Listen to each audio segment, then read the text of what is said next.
There's an exhaustion epidemic happening right now, and it has nothing to do with how much sleep you're getting. You wake up tired, you go through your day tired, you go to bed tired, and everyone keeps telling you to get more rest, drink more water, exercise more. But what if I told you that your bone-deep exhaustion isn't coming from what you're doing? It's coming from how much you're feeling. You're tired because you care too much. And I don't mean that in a dismissive way. I mean you are literally draining your life force by absorbing everyone else's emotions, carrying responsibilities that aren't yours, and treating every problem in the world like it's your personal emergency to solve. You felt it, didn't you? That heavy weight in your chest when I said, you care too much. Because deep down, you know it's true. You're the person everyone comes to with their problems. You stay up at night worrying about your friend's relationship, your coworkers' stress, your family's financial struggles. You feel guilty when you can't help. You feel selfish when you set boundaries. You feel responsible for everyone's happiness except your own. This isn't nobility.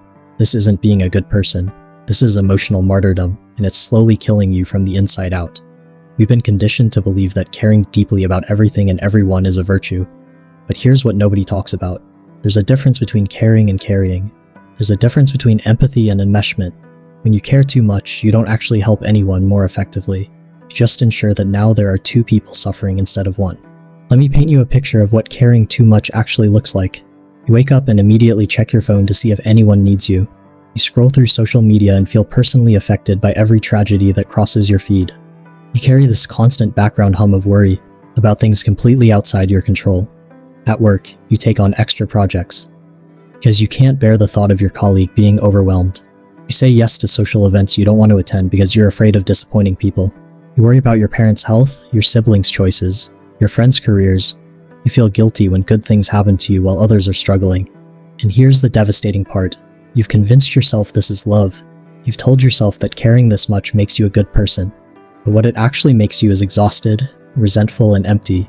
Because when you're busy carrying everyone else's emotional weight, there's no energy left for your own life. When you're constantly managing other people's feelings, you lose touch with your own. When you're always available for everyone else's crisis, you have no capacity left for your own growth. The people who care too much don't just get tired, they get sick. Their bodies literally start breaking down under the weight of emotional labor they were never meant to carry. I've watched caring people burn out in their careers because they couldn't say no. I've seen them stay in toxic relationships because they felt responsible for their partner's emotional well-being. I've witnessed them postpone their own dreams indefinitely because there was always someone else who needed them more. The irony is that all this caring doesn't actually make you more helpful. When you're emotionally depleted, you show up to your relationships running on empty. When you're carrying everyone else's stress, you can't think clearly. When you're overwhelmed by the world's problems, you become paralyzed rather than productive. And here's what really breaks my heart. You rarely feel appreciated for your efforts. Because when caring becomes compulsive, people can sense your need to be needed. You end up feeling taken advantage of, unappreciated, and alone, despite being surrounded by all these people you're constantly helping. This pattern usually starts in childhood, when you learned that your value was tied to how useful you could be to others. Maybe you grew up in a chaotic household where you became the family mediator. Maybe you had a parent who was emotionally unstable, and you learned that managing their feelings was your job. Society reinforces this constantly. We celebrate the martyrs, the givers, the people who sacrifice themselves for others. We shame people who set boundaries as selfish. We've created a culture where emotional exhaustion is worn like a badge of honor. But here's what I need you to understand. Caring too much isn't actually about love. It's about control. When you make yourself responsible for everyone else's feelings, you're trying to control outcomes you have no business controlling. It's also about avoiding your own life. When you're constantly focused on everyone else's problems, you don't have to face your own. When you're busy fixing other people, you don't have to do the hard work of growing yourself. But what happens when you stop? When you finally give yourself permission to care less, to feel less, to carry less, something extraordinary occurs. You don't become heartless or selfish. You become more authentically caring. You don't lose your compassion. You gain discernment. When you stop caring about everything, you can finally care deeply about the right things. When you stop feeling responsible for everyone, you can take real responsibility for yourself. The people who seem most genuinely helpful, most truly supportive, they're not the ones who care about everything. They're the ones who've learned to care selectively, deeply, and sustainably. They don't respond to every crisis as if it's their emergency. They understand that their energy is finite and precious, and they guard it carefully so they can show up fully for what truly matters. Think about the most peaceful person you know. I guarantee they're not the one who's always stressed about everyone else's problems. They've learned to distinguish between what's their business and what isn't. So how do you actually do this? How do you break free from the exhausting cycle of caring too much without becoming cold or disconnected? It starts with a fundamental shift in understanding. Instead of asking, "How can I help?" you start asking, "Is this mine to carry?" Instead of automatically absorbing someone's distress, you pause and ask, "What would be most helpful here? My anxiety or my presence?" This isn't about becoming uncaring. It's about becoming more intelligently caring. You can be deeply compassionate without being emotionally enmeshed.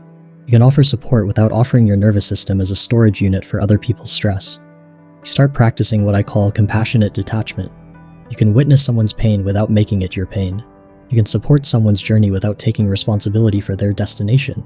You can love someone deeply without managing their emotions for them. This means offering your presence instead of your panic, your calm instead of your chaos. When you stop caring too much, you don't care less. You care better.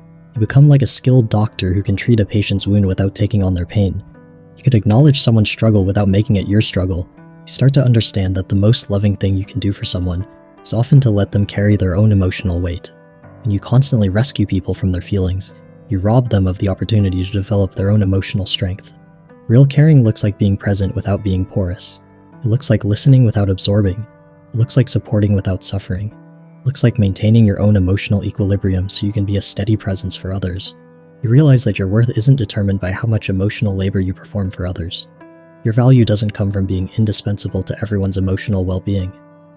If you're watching this feeling exhausted, feeling like you've been carrying the weight of the world on your shoulders, I want you to take a deep breath.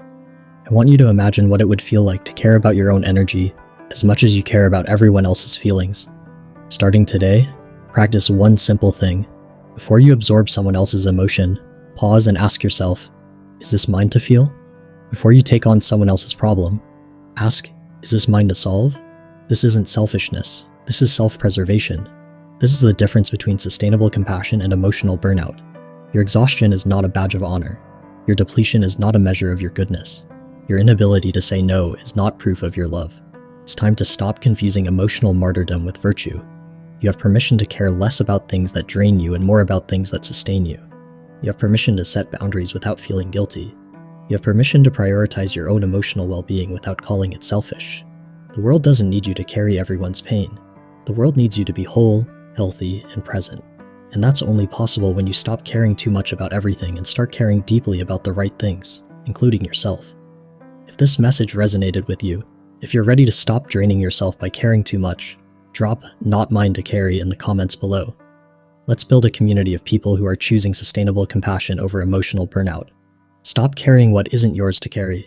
Start caring in ways that don't cost you everything. Your future self is depending on it.